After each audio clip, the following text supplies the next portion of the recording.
2021 by election తర్వాత 23 December 3వ తారీఖు వరకు అతను ఎమ్మెల్సీగా ఉన్నాడు, విప్పుగా ఉన్నాడు. ఏం తీసుకొచ్చిండు హుజరాబాద్ కి చెప్పమనండి. ఆస్కిమ్, నువ్వు ఏం తీసుకొచ్చినావు? విప్పుగా ఎమ్మెల్సీగా ఉండి నీ ప్రభుత్వం ఉన్నప్పుడు హుజరాబాద్ నియోజకవర్గం ఏం తీసుకొచ్చినావు?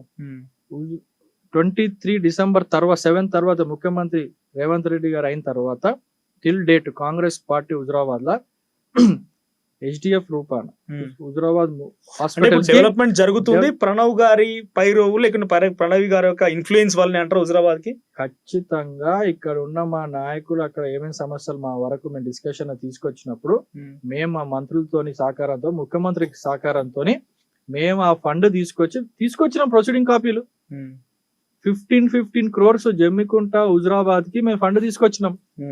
అలా తీసుకొచ్చినాం. మరి ఎందుకు తీసుకురాలి? ఎవరు ఆపినరు? డయాలసిస్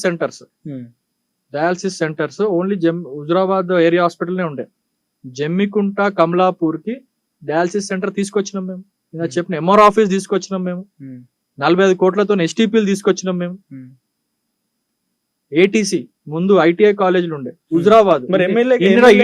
ఈటల రాజేందర్ గారు ఇన్నేళ్ళు మేము మంత్రిగా ఉండా, కౌశిక్ రెడ్డి ఎమ్మెల్సీ విప్పుగుండా, ఒక ITI కాలేజ్ లేదు హుజరాబాద్ లో.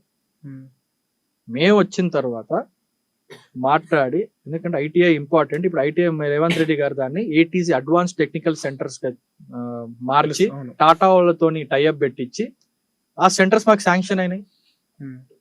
ప్రతి నియోజకవర్గానికి మంచి integrated young India integrated schools వస్తున్నాయి.